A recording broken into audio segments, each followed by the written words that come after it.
O să vă povestesc sincer ce părere am despre Triumph Speed Twin 900, punând accent pe ce contează pentru mine ca femeie motociclistă.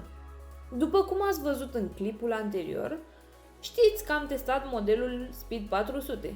Ei bine, cel de 900 este ca o versiune turbo a acelui model. Motocicleta se comportă excelent în trafic.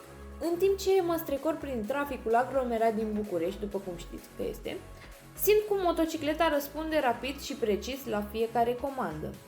Este suficient de agilă pentru a face față tuturor opririlor și pornirilor frecvente.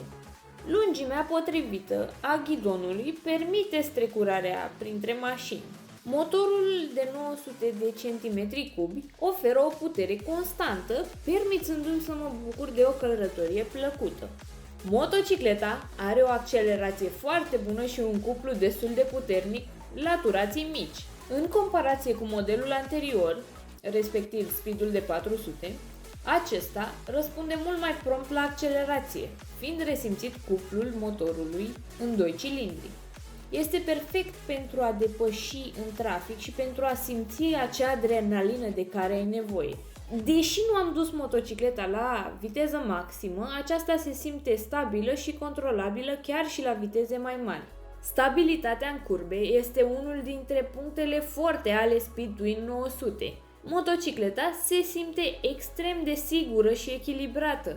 Suspensia bine reglată și greutatea optimă contribuie la o manevrabilitate excelentă. În plus, sistemul ABS adaugă un strat suplimentar de siguranță, oferind o frânare eficientă chiar și în condiții mai puțin ideale.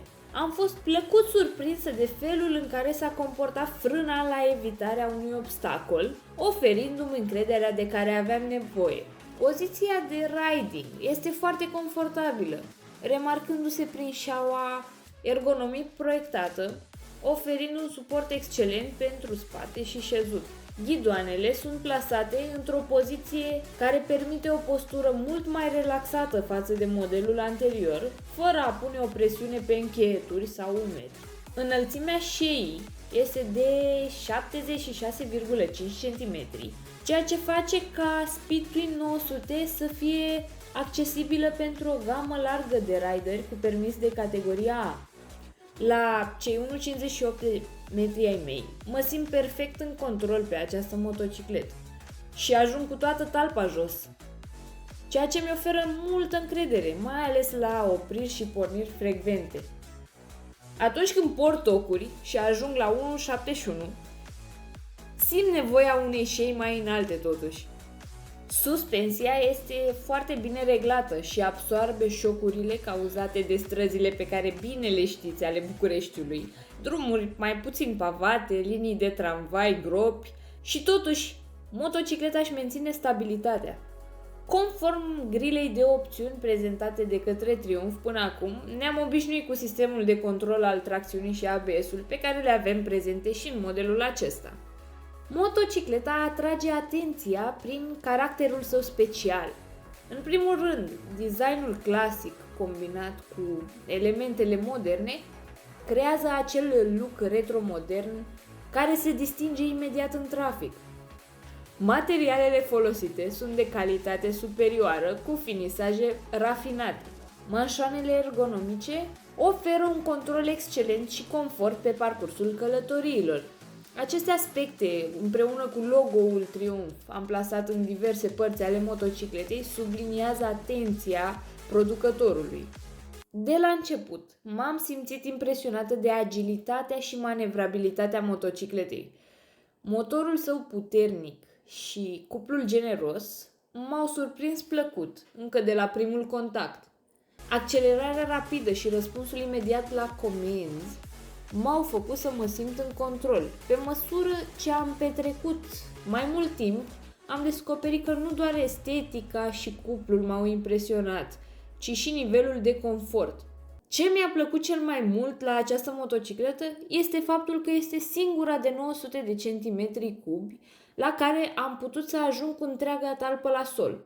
În timpul testului meu am remarcat câteva aspecte minore care nu mi-au plăcut și care mi s-au părut mai puțin convenabile.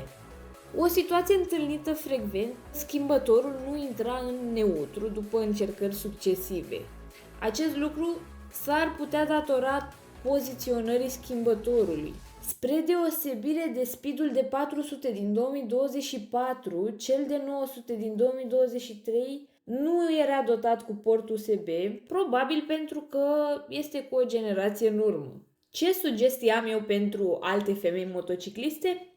Ar fi să luați în considerare ajustarea levierului de la ambreiaj și cel de frână, adică manetele, astfel încât să se potrivească dimensiunii palmei voastre.